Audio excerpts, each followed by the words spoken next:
In the shadowy corridors of Buckingham Palace, a young girl once played, unaware that the weight of an empire would soon rest upon her slight shoulders. She was not supposed to be queen. She was fifth in line, far removed from the throne. Yet fate had other plans. At the tender age of 18, Alexandrina Victoria ascended to the throne of the British Empire, and the world would never be the same again. This is not merely the story of a monarch, but of a woman whose reign shaped an era. The Victorian Era, a time of dazzling innovation, rigid morals, imperial might, and dramatic contrasts. From the gaslit alleys of London to the grandeur of the Crystal Palace, from the plight of child workers to the rise of the steam engine, this was an age of paradoxes. Welcome to the extraordinary world of Queen Victoria, a sovereign, a symbol, and the heartbeat of an empire. In the quiet, suffocating halls of Kensington Palace, a young Victoria grew up under a strict regime known as the Kensington system, imposed by her mother, the Duchess of Kent, and her controlling advisor, Sir John Conroy. She was isolated, monitored, and kept under a strict schedule. She could not walk downstairs without holding someone's hand. She was denied friendships, affection, and even a moment of true freedom. Her only solace? Her journal. There she poured out her thoughts, her longings, her observations. It was in those pages that a quiet fire began to stir, the fire of a future queen determined to live on her own terms. June 20, 1837. The candlelit halls of Kensington echoed with hurried footsteps. Victoria, now 18, was woken before dawn with a message: "The king is dead. Long live the queen." Her uncle, King William IV, had died, and with his passing Victoria had become monarch of the most powerful empire on earth. Standing just 4 feet 11 inches, she seemed an unlikely sovereign. But beneath the youthful innocence was a steel resolve. She wrote in her diary that day, "Since it has pleased Providence to place me in this station, I shall do my utmost to fulfill my duty towards my country." The coronation came the following year. With thousands watching, the crown was placed upon her head in Westminster Abbey, and a new chapter of British history began. In 1840, Queen Victoria married her first cousin, Prince Albert of Saxe-Coburg and Gotha. It was a union not of politics, but of passion. The Queen was smitten, deeply and unapologetically. Albert was not just her husband but her confidant, her advisor, her partner in governance. Together they championed the arts, science, and morality. Albert was instrumental in organizing the Great Exhibition of 1851, a spectacular display of global industry held in the iconic Crystal Palace, a building made almost entirely of glass and iron. Victoria and Albert had 9 children and shaped the royal houses of Europe. But more than that, they became the symbol of middle-class virtue, a royal love story in an age of arranged marriages and cold alliances. But joy is often fleeting. On December 14, 1861, Albert died of typhoid fever. Victoria was devastated. She withdrew from public life, dressing in black for the rest of her life, and retreating into a long period of mourning. The empire, uncertain and leaderless, questioned whether their queen would ever return. Yet even in her grief, Victoria remained a figure of fascination. Her silence became symbolic, a mourning monarch presiding over a mourning nation. In her absence, the prime ministers and parliament carried the weight of governance, but the queen's aura loomed large over the land. By the latter half of the 19th century, the sun never set on the British Empire. Under Victoria's rule, Britain expanded across Africa, Asia, and the Pacific. Steamships, railways, and telegraphs connected distant colonies. British goods, language, and institutions spread across the globe, along with the darker forces of exploitation and colonization. Victoria became Empress of India in 1876, further solidifying her place as the grandmother of a global empire. Yet, behind the pomp was a woman, aged, solitary, and deeply reflective of her place in the grand, often cruel theater of empire. The Victorian era was a time of dualities. It birthed Darwin's theory of evolution and Dickens' tales of poverty. It was the age of Jack the Ripper and Florence Nightingale, of Charles Barry's Gothic Parliament and the squalor of East London. Beneath the corsets and gaslights, industrialization was transforming everything: how people lived, worked, thought, and died. Children worked in mines. Women fought for suffrage. The rigid morality of the upper class masked the growing restlessness beneath. Victoria, once a symbol of youthful vitality, had become the stern matriarch of this complex era. As the 1880s unfolded, Queen Victoria began to re-emerge from the shadows. Though still wrapped in black and grieving her beloved Albert, she resumed her public duties with growing frequency. Her presence at royal jubilees, unveilings and public parades rekindled national pride and reassured a people yearning for stability. The Queen was no longer just a monarch, she had become a living institution. Her image, now etched into coins, stamps and portraits across the globe, was a constant reminder of Britain's imperial might and continuity. Foreign dignitaries traveled great distances to bow before her, while colonial rulers pledged allegiance to her crown. She had transformed from an isolated girl into a woman whose words could stir empires. Yet, behind the ceremonies and processions, Victoria was navigating the tension of a changing world. The aristocracy that once ruled unchallenged was facing resistance. A growing middle class was asserting its voice. Workers' unions formed, challenging harsh labor conditions. And as Parliament took on more power, the monarchy shifted gradually into a more symbolic role. Victoria, though often conservative in opinion, was not unaware. She corresponded with prime ministers like Benjamin Disraeli and William Gladstone, two political giants with opposing views, and masterfully played her role as the constitutional monarch. With Disraeli she enjoyed charm and flattery. With Gladstone it was duty and formality. But with both she held her ground. In 1887, the nation erupted in celebration for Victoria's Golden Jubilee, 50 years on the throne. London glittered with parades, pageantry and tributes from across the empire. Delegates came from India, Africa, Australia and Canada. Soldiers in every color of uniform marched in her honor.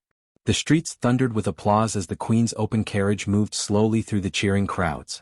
She was older now, her face lined with the burdens of reign and age, but her presence remained unshakable. This was the moment the Victorian identity solidified. Moral, imperial, proud. But in distant colonies, whispers of rebellion echoed. The same British flags that fluttered in celebration also cast shadows over colonized people. India, the crown jewel of the empire, was simmering with unrest. African territories groaned under the weight of imperial exploitation. The Victorian legacy, though wrapped in the velvet of civilization and progress, was also stitched with injustice. Victoria, ever conscious of her image, found comfort in the loyalty of native princes and colonial administrators, many of whom showered her with gifts and honors. But in the private chambers of Windsor and Balmoral, she began to reflect more deeply on the burden of empire. She maintained a deep affection for India, even appointing Indian attendants to her household, notably Abdul Karim, who would become one of her closest companions in later years, a move that scandalized the royal court. 10 years later, in 1897, the Diamond Jubilee marked 60 years of Victoria's reign, a feat few monarchs had achieved. The ceremony was grander than ever before. It wasn't just a national event, it was global. The British Empire, now encompassing nearly a quarter of the Earth's population, sent tributes from every corner. The Queen, riding in a state coach under a golden canopy, was surrounded by a sea of flags, uniforms and loyal subjects. Yet, amid the cheers and music, there lingered an unspoken truth. This was a celebration of the past, not a glimpse of the future. The world was changing and even Victoria could sense it. She watched with quiet admiration as the motorcar began replacing the horse-drawn carriage. She read reports of new inventions like the wireless telegraph and the early motion pictures. Her grandchildren, many of whom would go on to become kings, queens or consorts across Europe, were being raised in a world entirely different from her own youth in Kensington Palace. And still she remained, immovable and ever-present, the anchor of the age. But the weight of time was beginning to bear down upon her. Her once vivid eyes grew dimmer. Her steps were slower. And the corridors of her palaces, filled with memories of Albert, seemed more silent than ever. As the new century approached, Queen Victoria's court had grown quieter, more reserved. The liveliness of the early years had faded into solemn routine. Balmoral Castle in Scotland became her favored retreat, a place where she could escape the formalities of London, ride through the Highlands in a pony cart, and write in her diary without interruption. But even in seclusion, her influence stretched far and wide. Her family tree now spanned nearly every major European monarchy. She was not just the Queen of the United Kingdom, she was the grandmother of Europe. Her children had married into the royal families of Germany, Russia, Greece, Norway, and beyond. Yet these very alliances, which seemed like the crowning achievement of dynastic diplomacy, were beginning to strain under national tensions. Her grandson, Wilhelm II, the German Kaiser, often vexed her with his arrogance and militarism. Despite being close to him in youth, Victoria watched with increasing concern as he took Germany in a more aggressive direction, clashing with British interests abroad. Her court was also grappling with internal tensions. The presence of Abdul Karim, the Indian servant she had elevated to a position of personal importance, created a rift within the royal household. Senior courtiers resented his influence. But Victoria stood firm, defending him and insisting on his dignity, even as whispers filled the palace corridors. In these final years, the queen no longer moved with the same physical strength, but her political instincts remained sharp. She continued to write letters to her ministers, family, and foreign sovereigns, her handwriting shaky but her words commanding. The empire might have been run by men in parliament, but it was still very much her empire. Behind the royal image, Queen Victoria remained a woman of intense contradictions. She championed strict morality and the traditional family, yet wielded more power than most men of her age. She opposed the suffrage movement, yet blazed a trail as a female ruler in a patriarchal world. She resisted liberal reforms at times, but presided over one of the most transformative eras in British history. And she felt deeply. Her love for Prince Albert had never dimmed. His memory still haunted her every day. His bust remained in every room. She wore mourning attire not out of royal decorum, but from personal anguish. Her personal letters reveal a complex figure, proud, passionate, stubborn, sentimental, occasionally humorous. She loathed small talk but adored gossip. She could be imperious to her ministers and tender to her servants. Outside her windows the world had changed drastically. Electric lights had replaced gas lamps. Telephones now connected cities. Automobiles clattered down the streets of London. Women were entering universities. And British soldiers were fighting in South Africa in the Boer War, a conflict that would tarnish the image of empire with tales of brutal concentration camps and prolonged bloodshed. Victoria, now in her 80s, watched it all with a mixture of awe and weariness. She had outlived her husband, several of her children, and many of the prime ministers who once knelt before her. The faces around her had changed, but the weight of the crown remained. Winter settled in over England with a biting cold in late 1900. Queen Victoria had retreated to Osborne House on the Isle of Wight, her private residence built by Albert.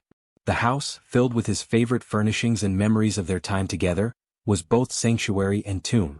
Her health had been deteriorating for months.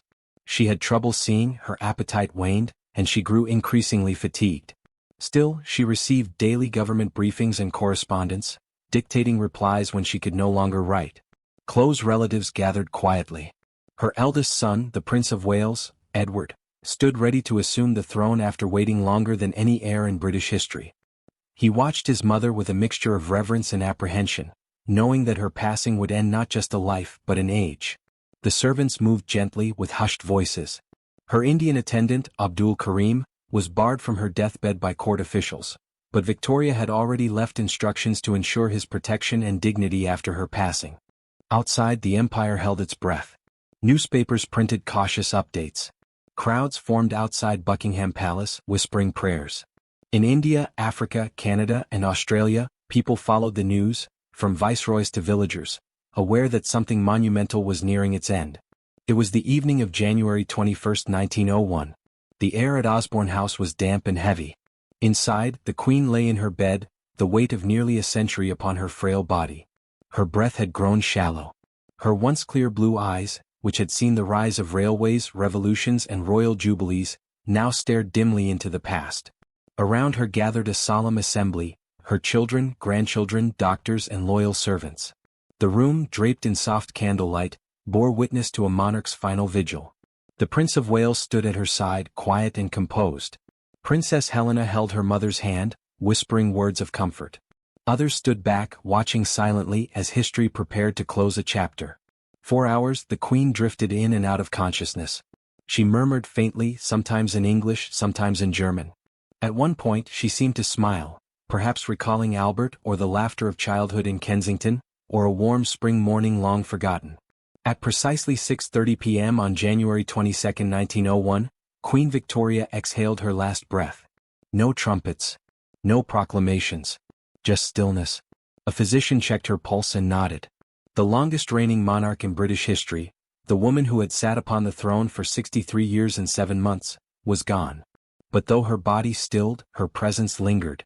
As the news of her death rippled through the kingdom, a wave of grief spread across continents. Church bells tolled from Westminster to Calcutta. Flags dropped to half-mast on every British ship, government office, and colony. Entire cities fell into silence. Newspapers around the globe printed black-bordered editions.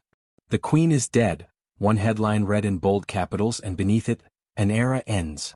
In London, crowds gathered in hushed reverence outside the royal palaces. Some wept openly, others simply stood as if unsure how to carry on in a world without her. She had been queen longer than most had lived, a symbol of endurance, morality, and majesty. But for all the ritual and mourning, there was also unease. What would come next? Could anyone truly replace her?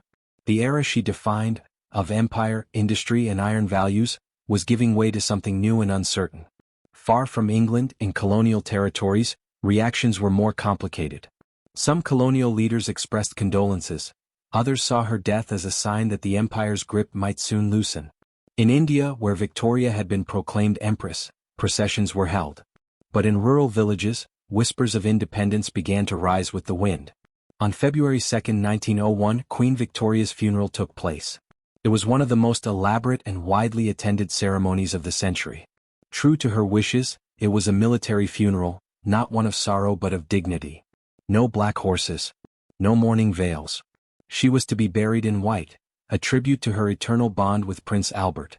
Her coffin was draped with her personal standard and topped with two symbolic items, her wedding veil and a lock of Albert's hair. A procession of kings, princes, emperors, and envoys followed the cortege. Wilhelm II of Germany walked beside Edward VII, the future king, both bound by blood and burden. Never before had such a gathering of royalty been seen. The grandmother of Europe had called them all home for the last time. As her body was laid to rest beside Albert at the Royal Mausoleum in Frogmore, Windsor, a long era came quietly to its close. But the story of Queen Victoria did not end with her death. Her legacy, and the vast world she shaped, was only beginning to reveal its deepest consequences. In the years following her death, Queen Victoria's presence lingered everywhere, not only in portraits and statues, but in the very soul of the nation. Streets, cities, schools, and public institutions bore her name: Victoria Station, Victoria Falls, Victoria University, Victoria Cross, the echoes of an era carved into maps and medals. In London, the Victoria Memorial began to rise outside Buckingham Palace, a gleaming white monument of marble and bronze, crowned with the golden figure of victory. It stood not just as a tribute to the Queen, but as a symbol of the grandeur and contradictions of her time, imperial ambition entwined with Victorian virtue. Her journals, thousands of pages penned over 7 decades, were carefully edited and published, offering glimpses into the mind of a woman who had ruled during a time of steamships and telegrams, revolutions and reform. The public, once captivated by her mystery, now read her innermost fears and longings. Yet, as Britain advanced into the 20th century, the world that Victoria had known began to crumble. The Edwardian era dawned under the rule of her son, King Edward VII.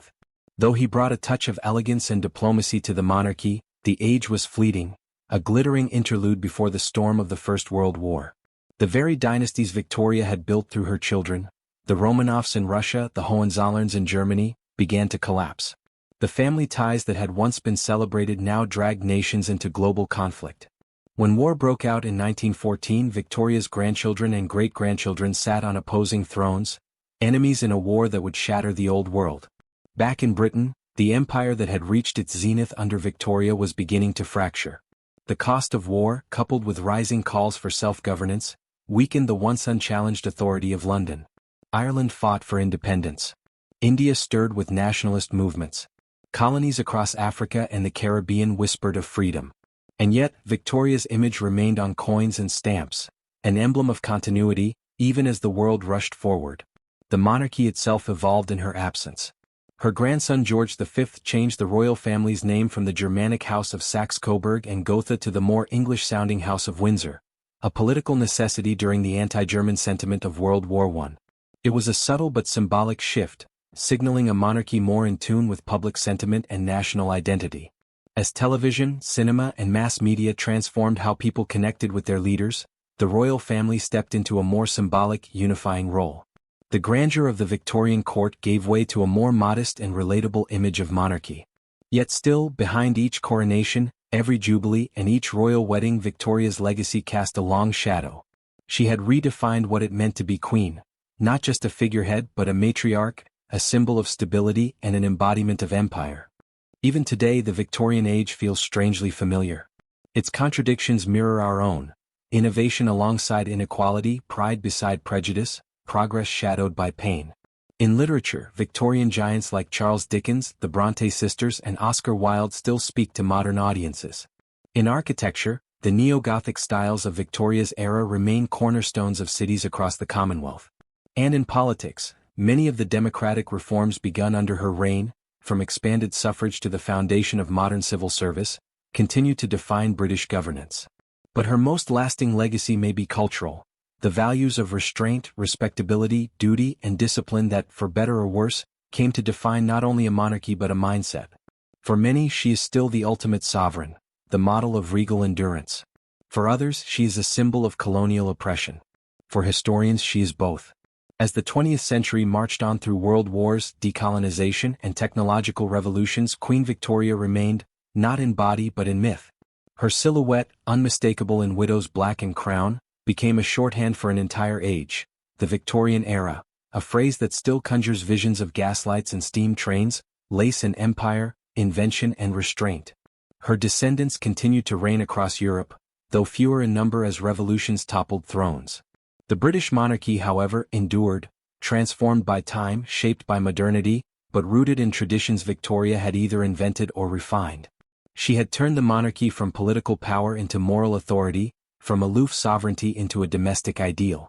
Even Queen Elizabeth II, her great-great-granddaughter, would follow her example, presenting the monarchy not as a ruling force, but as a national constant. In many ways, Elizabeth's reign was an echo of Victoria's: long, steady, symbolically powerful. As the British Empire receded and the Commonwealth took its place, Victoria's legacy remained complex, colossal, and controversial. Statues of her still stand on distant continents: in Canada, India, Australia, South Africa. In some places they are honored. In others, debated or removed, a reminder that empires do not fade quietly, and legacies are not owned by a single voice. Queen Victoria's life, from lonely princess to global matriarch, spanned nearly a century of profound change. She witnessed the invention of the telegraph and the telephone, the transformation of medicine, the rise of photography, the shift from sail to steam. She saw the abolition of slavery, the rise of democracy, and the birth of feminism, though often from a cautious, conservative distance. She was not a revolutionary, yet she presided over a revolutionized world. She was not a conqueror, yet her name marked the age of conquest. She was not an intellectual, yet she encouraged science, art, and industry. She was a woman, sovereign, mother, widow, ruler, whose contradictions defined her time. The clock at Victoria Station still ticks beneath her name. The British Museum still displays relics collected under her crown. The English language, the railways, the laws of parliaments across continents, all still carry threads woven during her reign. And so, when we speak of Queen Victoria, we do not only speak of a monarch. We speak of an era, an idea, a mirror to humanity's ambitions, fears, and dreams. Her story does not end in a mausoleum or beneath a marble statue. It lives on, in the world she helped build, in the world that rose to challenge her vision, and in the stories we continue to tell.